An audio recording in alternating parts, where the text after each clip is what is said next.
যখনই কিছু খেতে ইচ্ছা করে না তখনই আমি আমার কাকির হাতের এই রেসিপিটা বানাই নিই। আসসালামু আলাইকুম, চলে আসলাম আবার নতুন একটা ভিডিও নিয়ে। আজকের রেসিপিতে আমার যা লাগছে হচ্ছে তোমার ঘরে থাকা যে কোনো ডাল দিয়ে বানানো যায়। আমি নিয়েছি হচ্ছে তোমার ছোলার ডাল, আর সঙ্গে নিয়েছি 1 মুঠ বুটের ডাল। দুইটা ডাল মিশাইয়ে ভিজাই রাখবো 10 মিনিটের জন্যে।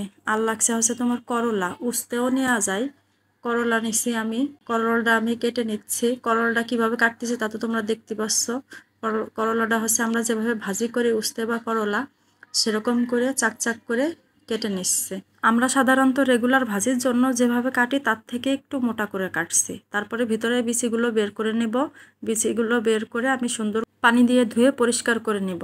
তারপরে ডালগুলো কয়েকবার চটকায় চটকায় ধুয়ে নিয়ে আমি কয়েকটা কাঁচামরিচ দিয়ে ডালগুলো প্রেসার কুকারে দিয়ে দিচ্ছি 1 চামচের মতো লবণ দিয়ে, আর সামান্য কিছু পানি দিয়ে আমি 7 থেকে 8টা বাসি দিয়ে নেব। আর এদিকে করলাগুলো ধুয়ে পরিষ্কার করে এর ভিতরে দিয়ে দিচ্ছি লবণ, সামান্য একটু লাল মরিচের গুঁড়ো আর হলুদের গুঁড়ো দিয়ে ভালো করে মাখাই নেব। আমার কাকি এত সুন্দর করে এই রান্নাটা করতো। এটা যে কোনো ডাল দিয়ে করা যায়, মুসুরির ডাল, তারপর আপনার মুগ ডাল, বুটের ডাল, ছোলার ডাল, যে যেটা দিয়ে করে। আমার এদিকে কিন্তু ডাল সিদ্ধ হয়ে গেছে। ডালটা আমি ডাল ঘুটনি দিয়ে ভালো করে ঘুটে নেব এবং দিয়ে দেবো কিছুটা গরম পানি। কোনো ঠান্ডা পানি এর ভিতরে আর যাবে না। যতটুকু আমি ডালটা ঘন রাখবো সেই অনুযায়ী পানি দিয়ে দিছি।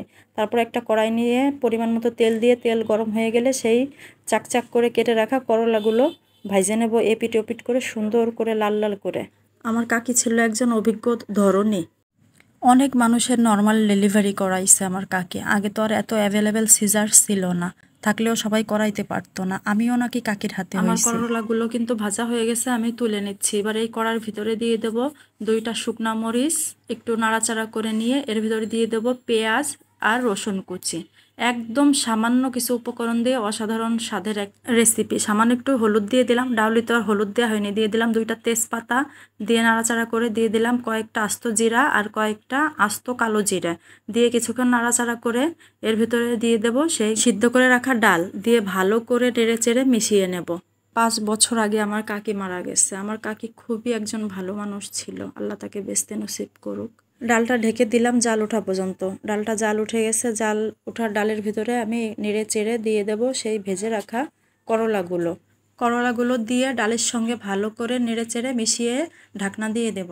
আবারও কিছুক্ষণ পর ঢাকনা খুলে নেড়ে চেড়ে বন্ধ করে চুলাটাও বন্ধ করে দিব। এই যে আমার রেডি উস্তে দিয়ে বা করলা দিয়ে ডাল। কতটা যে লোভনীয় লাগছে, কোনো তিতা লাগবে না, আর এত অসাধারণ। যখন আমার জ্বর হয় আমি এই রেসিপিটা করে খাই সঙ্গে আলু ভর্তা দিয়ে। যখন মুখে রুচি থাকে না তখন আপনারা একদিন করে খেয়ে দেখবেন।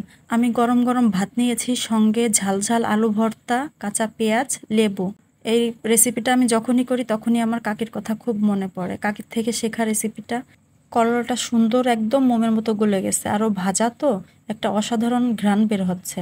তারপর আমি লেবু চিপে নিলাম, ভাত মুখে দিলাম। কয়েকদিন জ্বরের জন্য কিছুই খেতে পাচ্ছিলাম না, হঠাৎ মনে পড়লো এটা করে খাই। অনেক দিন পর তৃপ্তি করে কয়টা ভাত খেতে পারলাম এই রেসিপিটা করে। আপনারাও একদিন করে খেয়ে অবশ্যই কমেন্টে জানাবেন, আর কে কে খেয়েছেন সেটাও জানাতে পারেন। এত সহজ এবং ঘরে থাকা সামান্য কিছু উপকরণ দিয়ে মজার একটা রেসিপি। আরও যদি জ্বর মুখে যদি কেউ কিছু খেতে না পারেন, আমি গ্যারান্টি দিচ্ছি এটা করে খেয়ে দেখবেন। আমি তাহলে আজকে খেতে খেতে বিদায় নিচ্ছি। দেখা হবে পরের কোনো ভিডিওতে। সে পর্যন্ত সবাই ভালো থাকবেন। ধন্যবাদ।